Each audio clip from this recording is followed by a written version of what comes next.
جو سچی سنتوں سے فارغ ہو چکے ہیں وہ بھی سب کو عمل کریں۔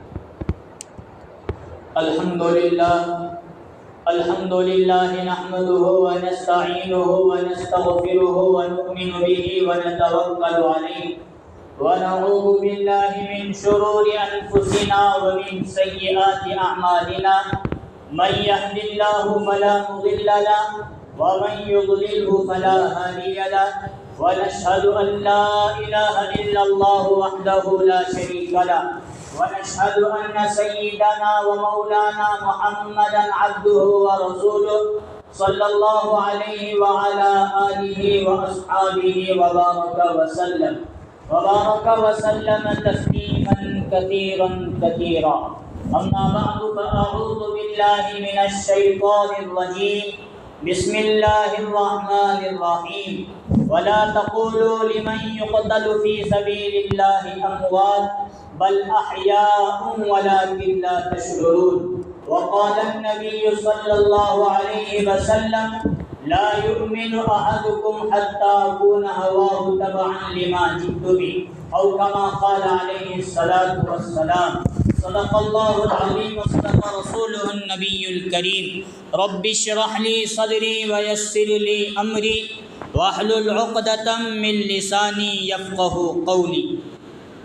ایک مرتبہ نبی اکرم صلی اللہ علیہ وسلم پر درود شریف پڑھیں۔ اللهم صل على محمد وعلى آل محمد كما صليت على إبراهيم وعلى آل إبراهيم إنك حميد مجيد اللهم بارك على محمد وعلى آل محمد كما باركت على إبراهيم وعلى آل إبراهيم إنك حميد مجيد۔ محترم بزرگوں اور عزیز دوستوں، اللہ تبارک و تعالیٰ کا احسان، اللہ کا فضل اور اللہ کا کرم ہے کہ اللہ تعالیٰ نے ہم تمام کو نماز جمعہ کے لیے اپنے گھر جمعہ کے لیے مسجد جلد سے جلد آنے کی توفیق نصیب فرمائے۔ جو باتیں کہی جائے اللہ تعالیٰ تمام باتوں پر ہم تمام کو عمل کرنے کی توفیق نصیب فرمائے۔ اسلامی مہینے کے اعتبار سے کون سا مہینہ؟ محرم الحرام کا مہینہ، گویا اسلامی اور نئے سال کی ابتدا محرم الحرام سے ہو چکی ہے، اور ہمارے یہاں آخری مہینہ بھی قربانی کا، شروع مہینہ بھی قربانی سے ابتدا اور قربانی پر جشن سے ابتدا اور جشن پہ ختم، ایک مشن پر ابتدا اور مشن پر مشن یہی ہے کہ اللہ کو راضی کرنے کے لیے اگر اپنے اولاد کی قربانی اسماعیل کے حلقوم اور گلے پر چھری پھرانے کی نوبت آئے اور اللہ کی رضا اسی پر ہو تو ابراہیم علیہ السلام نے اسماعیل علیہ السلام کے ساتھ واقعہ کر دکھایا کہ ذی الحجہ سے ہمیں قربانی کا سبق ملا۔ اور جب دین اسلام کو بچانے کے لیے آل رسول یعنی نبی صلی اللہ علیہ وسلم کے گھرانے کے فاطمہ اور علی کے تمام اولاد کو اگر قربانی دینے کی نوبت آئے تو میدان کربلا میں پہنچ کر ہر شخص قربانی دینے کے لیے تیار، لیکن اسلام کو ذبح ہونے کے لیے تیار۔ یہ قربانی کا تعلق آخری مہینے سے بھی قربانی کا سبق اور شروع مہینے سے بھی ہمارے یہاں جشن جشن وشن اور خوشی یہ ماحول نہیں۔ قربانی کے لیے ہمیشہ تیار رہنا، تب جا کر زندگیوں میں دین آئے گا۔ قربانی کے بغیر کوئی دنیا کی حقیر فقیر چیز زندگی میں نہیں آ سکتی، تو دین قربانی کے بغیر ہماری زندگیوں میں کیسے آئے؟ نواسۂ رسول حضرت امام حسین رحمۃ اللہ علیہ نے یہ سبق ہمیں دیا، دین اسلام اور اللہ جس لمحہ جس وقت جس موقع پر بھی قربانی مانگے گا تو ہم دینے کے لیے تیار، اور ہوا ویسا۔ وقت آنے پر حضرت حسن نے بھی قربانی دی، وقت آنے پر حضرت حسین نے بھی قربانی دی، اور کربلا کا میدان ان کے خون سے جو لال ہوا، جو سرخ ہوا، وہاں کی وہ تاریخ بھی اس وقت گواہ ہے کہ چاہتے تھے تو لاکھ و لشکر ان کے پاس آ سکتا تھا، تخت و تاج بھی ان کے پاس آ سکتا تھا، دنیا کی ہر چیز اور ذرہ حضرت حسین کے پاس آ سکتا تھا، لیکن اگر باطل طاقت کے سامنے جھکتے اور اپنے گھٹنے ٹیک لیتے تو سب کچھ مل جاتا تھا۔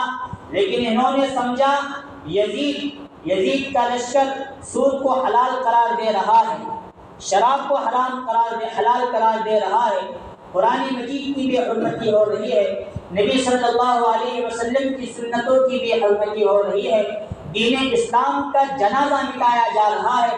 اگر اس وقت امام حسین کھڑے ہو کر اپنی دنیا کو دیتے اور آخرت کو چھوڑ دیتے تو دنیا کو وہ کما سکتے تھے اور دنیا بہت کما کر دنیا سے چلے جاتے، لیکن انہوں نے دیکھا اس وقت نبی کے دین کو قربان کیا جا رہا ہے، دین کو بچانے کے لیے اپنی قربانی پر آل رسول کی قربانی دینے کی اگر نوبت آئے تو میں یہ دے کر دین کو بچا کر دنیا سے چلا جاؤں گا۔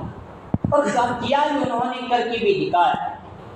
میدان کربلا میں حضرت امام حسین رضی اللہ عنہ نے 72 کا لشکر نہیں بلکہ ایک جماعت، لڑنے کی نیت سے نکلنا مقصود نہیں تھا، لوگوں کو سمجھانا مقصود تھا، اور یزید تک جا کر اس کے دارالحکومت دارالخلافت میں جا کر اسے دین کی دعوت دینا مقصود تھا۔ جو تو کر رہا ہے دین کے ساتھ، اللہ اور اللہ کے رسول کے ساتھ، یہ اچھی چیز نہیں، تو کوئی معمولی شخص نہیں، تو اس صحابی رسول کا بیٹا ہے جس کو امیر معاویہ رضی اللہ عنہ کہا جاتا ہے۔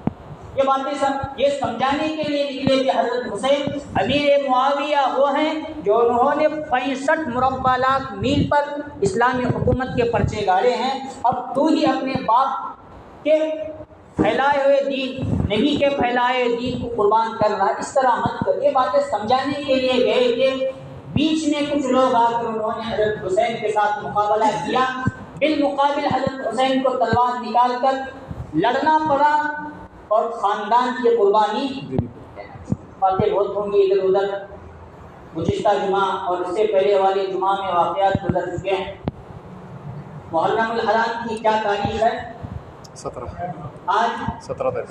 تاریخ 61 ہجری ایک کربلا کا واقعہ پیش آیا۔ کتنے؟ 61 ہجری۔ اور نبی کا انتقال، نبی دنیا سے کس ہجری میں پردہ فرما گئے؟ 70 اس کے پیچھے کا تو کتنے پیچھے بتاؤ تاریخ، اسلام کی تاریخ معلوم۔ ہاں، حضور کی زندگی کتنی تھی؟ 63 سال۔ مکہ المکرمہ میں نبوت ملنے سے پہلے 40 سال گنوا، نبوت ملنے کے بعد 13 سال محنت، 40 اور 13 53۔ اب مدینہ منورہ میں 10 سال، آئی سمجھ میں؟ اب 10 ہجری کو نبی صلی اللہ علیہ وسلم دنیا سے پردہ فرما گئے۔ اب اس واقعے سے لے کر 50 سال مکمل ہو رہے ہیں، آئی بات سمجھ میں؟ 50 سال کے بعد نماز رسول حضرت امام حسین نے قربانی ہے۔ یہ کربلا کا واقعہ پیش آیا کس سن میں پیش آیا؟ 61 ہجری۔ سب کچھ وہاں کربلا کے میدان میں، عورتیں تلوار لے کر میدان میں نہیں آئی تھی، جتنے مرد مجاہد تھے سب کے سب نکلے اور سب نے اپنی اپنی قربانی پیش کی۔ ہر شخص آگے آتا گیا، پیچھے ہٹنے کے بجائے لڑنا اور جام شہادت کو نوش کرنا پسند کر کے وہ چلے۔ آخر میں حضرت حسین رضی اللہ عنہ میدان کربلا میں اترے، تلوار اور گھوڑا لے کر لڑتے رہے، جسم پر کئی زخم اور کئی تیر و تلوار کے گھاؤ اور نشان پڑ گئے، تب تک لڑتے رہے۔ آخر میں سبق یہ دیا، جمعہ کا وقت تھا، 10 محرم الحرام کی، میدان کربلا تھا، میدان کی وجہ سے نماز جمعہ ادا نہیں، 2 رکعت ادا نہیں کی جاتی، نماز جمعہ کا بدل ظہر ادا کی جاتی ہے، انہوں نے ظہر کی نماز ظہر کے بعد پھر لڑتے رہے اور سامنے والے لشکر کو یہ بات معلوم تھی یہ بندہ اگر تنے تنہا بھی ہم سے لڑتا رہے تو ہم لوگ اس کے سامنے مر جائیں گے، یہ بندہ ہارنے والا نہیں۔ اس لیے جب عصر کا وقت آیا ہے، شمر ابن زیاد اور جو منافق اور نالائق لوگ تھے انہوں نے موقع یہی سمجھا، صبح سے لے کر اکیلا ہم سے لڑ رہا ہے، ہمارے کئی لوگوں کو جہنم پہنچا چکے، لیکن شہید ہونے کے لیے عصر کے بعد بھی تلوار ہاتھ میں اٹھائے تو پھر لڑتے رہیں گے، ہم اپنے انجام تک پہنچیں گے، ان کا کیا ہوگا ہمیں بتانا بڑا مشکل کام ہے۔ اس لیے انہوں نے موقع یہی سمجھا کہ جیسے ہی سجدے میں جائے کام نمٹا۔ کیا واقعے کے سبق ملا؟ میدان جہاد، میدان جنگ موجود، ہر طرف اپنوں کی لاشیں پڑے ہیں، لیکن کوئی نماز قضا ہو یا آل رسول کو ذرہ برابر بھی گوارا، اور ہم ہیں ماتم منانے والے۔ واہ، سچی محبت ہمیں ماتم کے نام سے، نبی کے گھرانے کی سچی محبت نہیں، ماتم کی سچی محبت۔ مسجدوں کے سامنے آ کر دھوم دھام سے ناچ گانا کریں گے، لیکن مسجد میں آنے کی توفیق، لوگ عشاء کی نماز پڑھ رہے ہیں، جماعت ہو رہی ہے، جماعت کا خیال کرنے کے لیے توفیق، اور ہم کون ہیں؟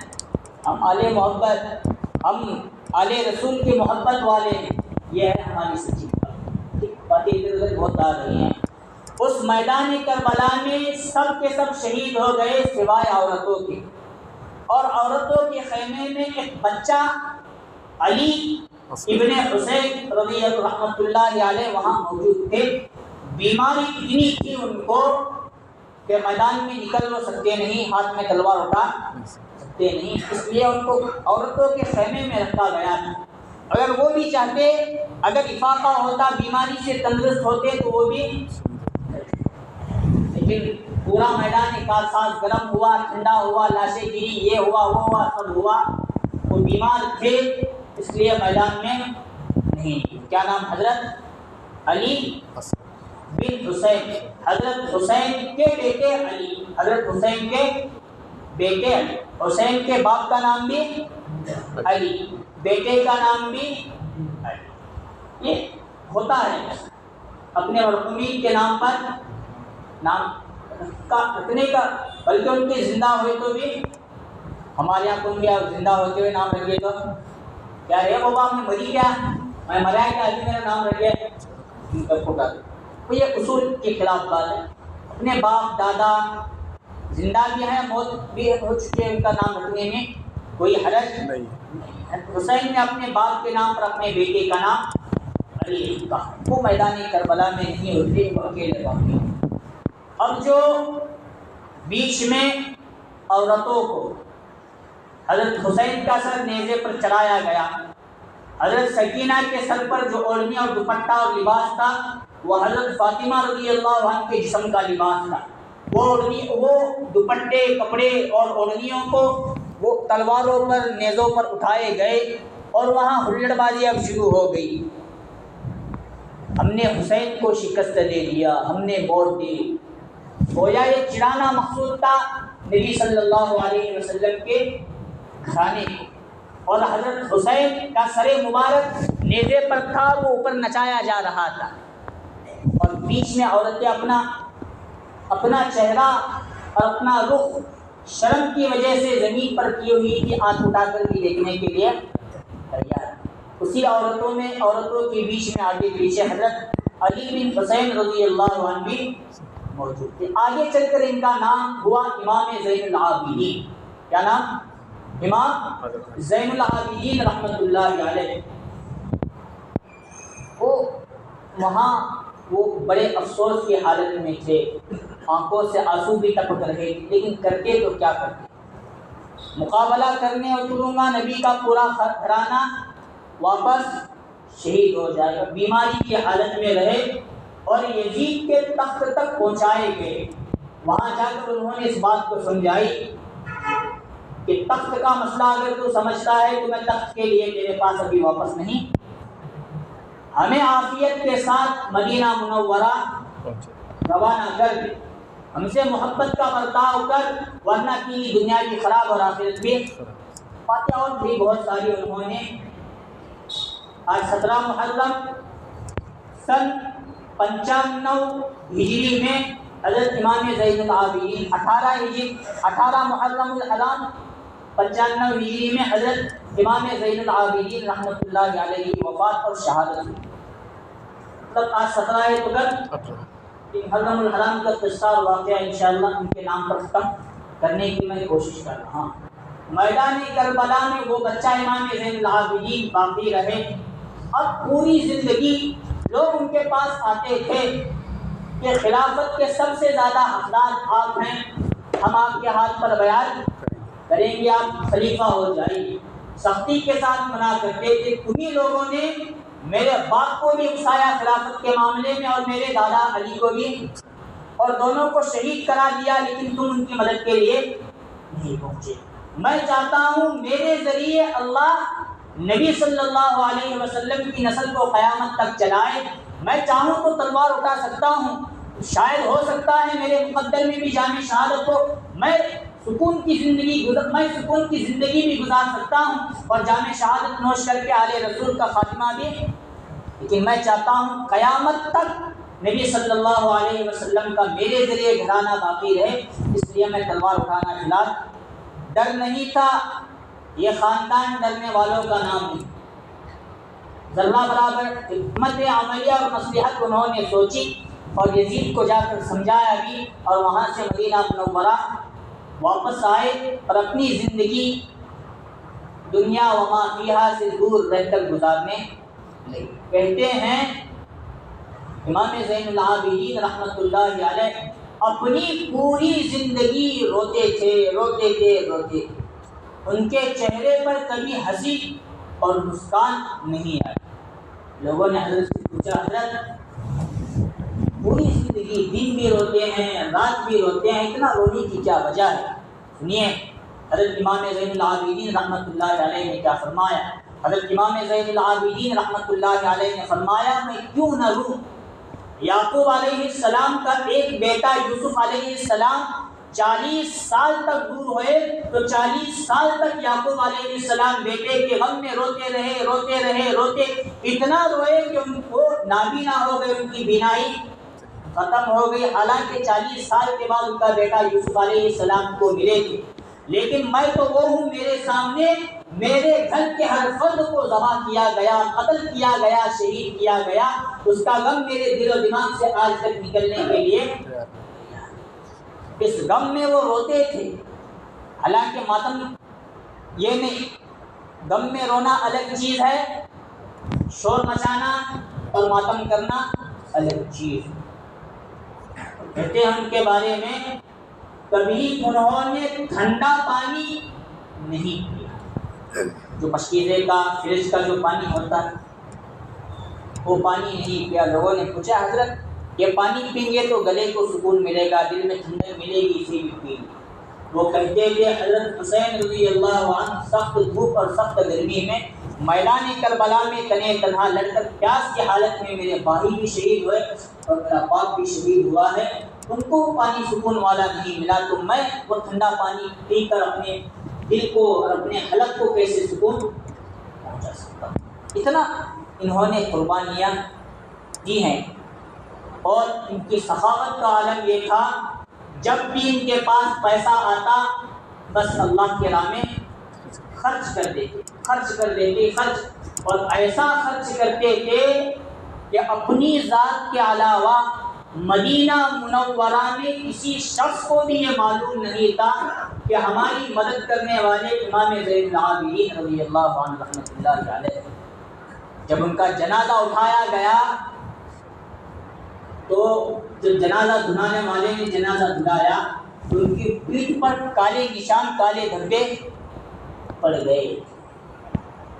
اس کے بعد چند مہینوں تک دیکھا گیا کہ رات کی حالت میں کوئی شخص غریبوں کے گھروں پر جا کر اناج, پیسے, غلہ پہنچایا کرتا تھا, کوئی پہنچانے والا نہیں ہے.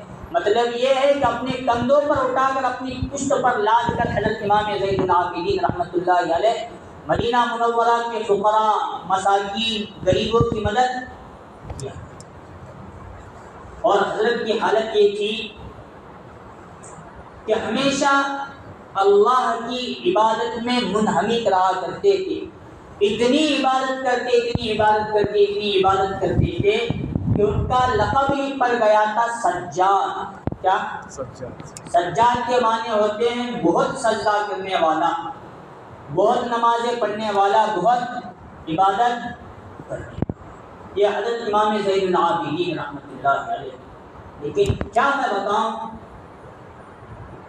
یہ امت نواسۂ رسول نبی صلی اللہ علیہ وسلم کے گھرانے والوں کے ساتھ اتنی دشمنی رکھ رہی ہے. آج اللہ معاف فرمائے، کل بھی رکھنے والے تھے، آج بھی رکھنے والے موجود ہیں.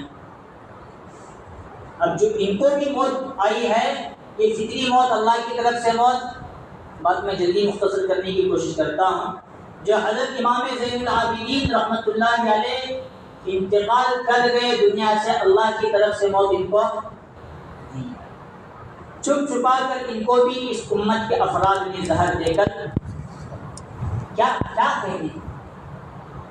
نبی کے گھرانوں کے ساتھ اتنی محبت ہے. جو کام شمرد نے کیا وہی کام آج بھی ہم، جو کام یزید نے کیا وہی کام آج ہم بھی، جو کام ابن زیاد نے میدان کربلا میں خاندان نبی کے ساتھ کیا آج وہی ہم بھی کام. حضرت حسین کو تو قتل کیا، بچائے حضرت فاطمہ کی ایک اولاد موجود تھی امام زین العابدین رحمۃ اللہ علیہ.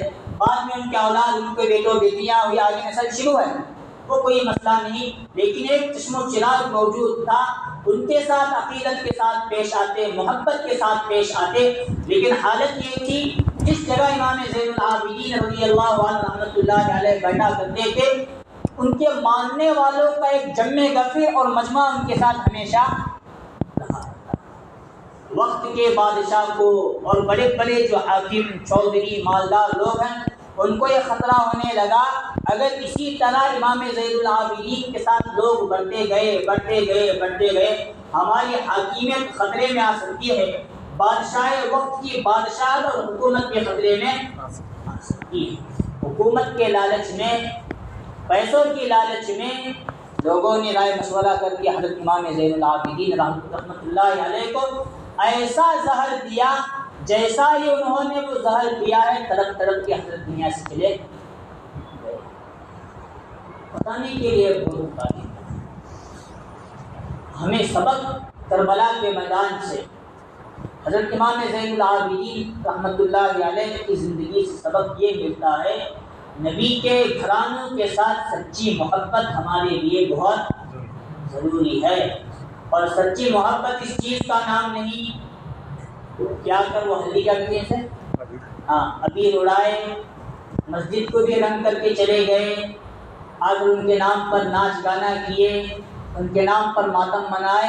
اس چیز کا نام محبت. یہی کام ابن زیاد نے کیا تھا جو آج ہم کرتے. نیزوں پر جو سر تھا، نیزہ اٹھانے والے ڈھول تاشے بجا رہے تھے، آج وہی کام ہم لوگ کر رہے. اور کمال کی بات، کرنے والے 50 ہیں تو دیکھنے والے 500 لوگ ہیں. رہتے ہیں نا کیا؟ کرنے والے 50 ہیں تو دیکھنے والے. اب یہ پورا ٹوٹل مانو تو 550 550 کا حساب سب شمار وہاں چاہتا ہے. دیکھنے والا بھی کرنے والے کے برابر گناہ. جب ایسا ماحول بنے تو اللہ کے لیے لوگ اپنے مسجد سے نکل کر اپنے گھروں کو چلے جائے، ٹھہریں گے تو دیکھنے کا گناہ بھی وہی ہوگا جو کرنے کا گناہ ہوگا. ایک بزرگ کا واقعہ لکھا ہے، وہ جو ہمارے یہاں رنگ پنچمی ایسے کیا کہتے ہیں تو کلر اڑانے کا جو ہوتا ہے وہ نا، تو لوگ کھیل رہے تھے. ایک بزرگ پان کھا کر باہر تھوکنے کے لیے لوگوں کو اڑا رہے ہیں. سامنے سے کوئی جانور، گدھا وغیرہ، کتا وغیرہ ہوگا، اس پر تھوکا اور ایک آج سب رنگ اڑا رہے ہیں تو اپنی جسم پر کیوں نہیں اڑا رہے. واقعہ ہوا، رات گئی، بات گئی، دن بھی ختم، رات بھی ختم.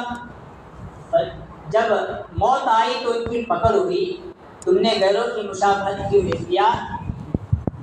اب اس سوال کا جواب تم پکڑے گئے ہو بزرگ، اب کیا ہوا ہوگا ان کے ساتھ؟ اللہ ہی علماء نے فقہا نے لکھا ہے کسی جگہ ایسی مجالس قائم ہو اس جگہ پر کھڑے ہوں گے تو اس کا اثر ہمارے جسموں پر ہمارے دل و دماغ پر آئے گا۔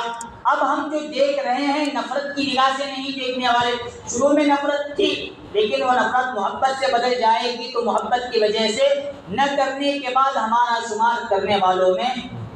اب یہی مجلس میں آگے میلاد کی مجلس آ رہی ہے، میلاد حضور کی محبت میں منایا جاتا ہے، ناچ گانے کا نام میلاد نہیں۔ حضور کے نام پر لاکھ کروڑ ایصال ثواب قرآن کے ذریعے یا نبی شریف کے ذریعے کرنے کا نام میلاد، جو ان کا مشن تھا اس کو کرنے کا نام میلاد۔ لیکن کیا بینر اوپر میلاد النبی اور نیچے ڈی جے لگا کر، ایسے وقت شریک ہونا بھی انہی مجالس میں شریک ہونے کے برابر۔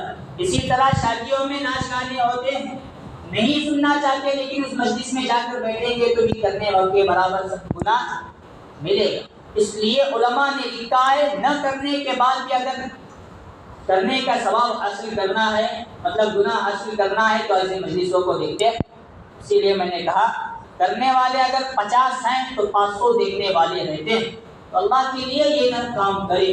آل رسول کے ساتھ، نبی صلی اللہ علیہ وسلم کے گھرانے کے ساتھ سچی پکی محبت کرنا ہم تمام کے لیے بہت انشاءاللہ باتیں بہت باقی ہیں۔ وائنہ جمعہ نبی صلی اللہ علیہ وسلم ان کے گھرانوں کے ساتھ کیا محبت رہنا چاہیے وہ بیان کرنے کی کوشش کریں گے۔ اللہ تعالیٰ سے دعا ہے اللہ تعالیٰ ہم تمام کو ان کئی ہوئی باتوں پر عمل کی توفیق نصیب فرمائے۔ نبی صلی اللہ علیہ وسلم کے گھرانے کے ساتھ سچی پکی عقیدت اور محبت نصیب فرمائے۔ آمین وآخر دعوانا الحمد للہ رب العالمین۔